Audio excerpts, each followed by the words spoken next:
Wise's Legion cavalry take up a firing position at the corner of the wall. In the distance can be seen the 9th Virginia Cavalry, also dismounted, facing off against the advancing Union cavalry of US 1st and 6th Pennsylvania. Here they come, boys.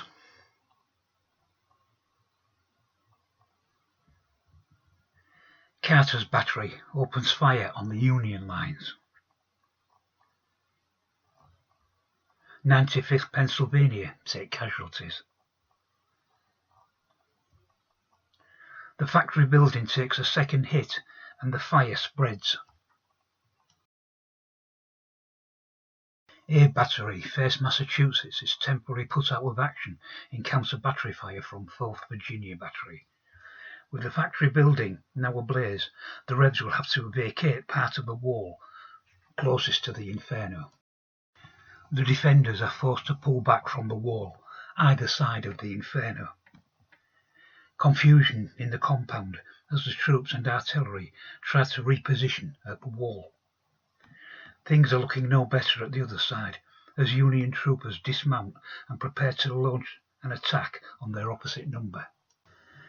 So too on the other corner, outnumbered rebel cavalry prepare for the onslaught. Confusion reigns as the noose tightens. No let-up from the Union artillery. General Franklin now ordered an all-out assault on the arsenal. 2nd Brigade of 1st Division to the fore, with a mixture of regiments from both 1st Brigade 1st Division and 1st Brigade 2nd Division behind them. The Union batteries fall silent as the advance begins. The rebels take up the best positions they can, avoiding the intense heat from the burning building. The view of the advance on the northwest wall as 3rd Brigade 1st Division move forward. The dismounted troopers of Wise's Legion Cavalry get into a firefight with 1st New York Cavalry and the 5th US Cavalry. Beleaguered 9th Virginia Cavalry are also outnumbered by troopers of 1st US Cavalry and 6th Pennsylvania Cavalry. 1st New York Cavalry, nearest the camera, have a grandstand view of the assault on the northwest wall, or would have if they were not hotly engaged in a firefight of their own. An aerial view of the fighting on all sides of the arsenal. 27th Georgia trying to take up firing positions at the wall as the blue wave advances. The view of the men of 4th North Carolina is also terrifying. 16th New York alter their line of approach to avoid the burning factory building. The burning building is causing problems for the defenders too. 3rd Brigade of 1st Division's assault on the northwest wall, from left to right 32nd New York, 31st New York and 18th New York form the front line and receive a faceful of musketry, and in the case of the 32nd, canister as well. Wise's Legion Cavalry suffer losses but force 1st New York Cavalry to pull back. However, 5th US Cavalry are still full of fight. 9th Virginia Cavalry are forced back by the carbine fire of both 1st US and 6th Pennsylvania Cavalry. Powder smoke blinds both attacker and defender on the northwest wall. The assault's in full swing. The Union commanders watch the assault on the northeast wall. 95th Pennsylvania have been taking the artillery fire for the whole assault, now suffer with canister and musketry and are close to breaking. 96th Pennsylvania take musket fire at point-blank range from 12th Alabama. In the foreground, 95th Pennsylvania take more canister and break. 95th Pennsylvania, now shattered, fall out of the line, their place taken by the 4th New Jersey. 95th Pennsylvania fall out of line, but no rest for the rebels as 3rd New Jersey move into their place. Something is going to have to give on the northwest wall. 2nd Mississippi are forced back, and now 18th New York have their muskets on the wall and deliver a withering volley. In the cavalry firefights, both rebel regiments are being forced back upon each other.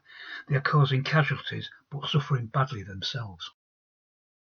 Hampton's Legion cavalry, defending that corner of the wall, assist their colleagues by firing into the flank of 1st US Cavalry, scoring many hits. Colonel George Anderson orders the 4th North Carolina to assist in the defense of the northwest wall. Desperate situations in and around the arsenal. Wise's Legion cavalry fight desperately to hold their ground. 1st US Cavalry, hit from the front and flank, finally break. The battle rages on. 18th New York breached the northwest wall and are now inside the compound. 18th New York also fight their way into the compound on the northeast wall. Wise's Legion cavalry are close to breaking point. 1st US Cavalry have broken and fall back. However, the firefight goes on. A scene of utter carnage and destruction as the blue uniforms pour over the wall into the compound. Difficult for the men to see more than 3 paces ahead of them. With breaches made in the walls, the Union troops continue to press forward. The taste of victory is in the air. Desperate fighting continues.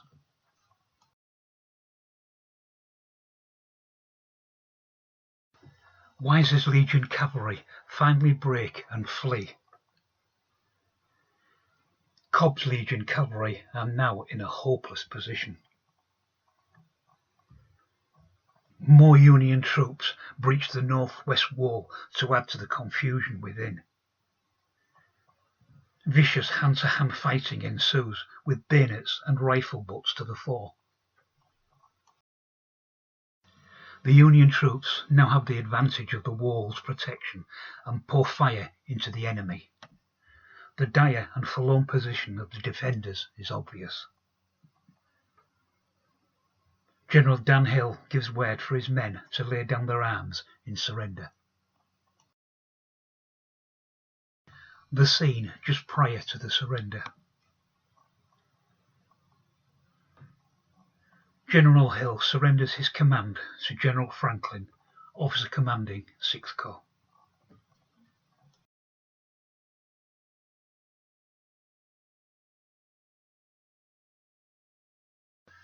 Once all the wounded and dead have been removed, the remaining buildings of the arsenal are fired. It would never again produce weapons for the South.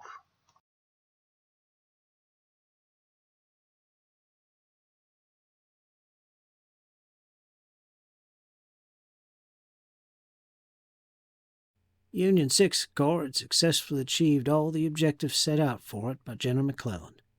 He had taken the rest of the Army of the Potomac on a drive to Richmond, which had culminated in the 7 days' battles. Ultimately unsuccessful, the Union Army fell back.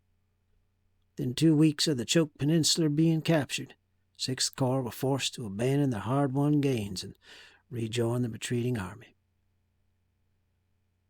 The South never rebuilt the arsenal. It just did not have the resources. Fort St. Charles is once again in operation as a blockade running port within a week of the Union departure. When Don Haver was released from the Union prison camp after the war had ended, he returned to the choked peninsula, along with some former members of his company of the 6th Alabama, was granted permission for one final duty. They exhumed the body of Private Pat Morgan. He had soon located it, and the old lightning-struck tree in the Wilson farm had made that part easy. Placed it in on a wagon.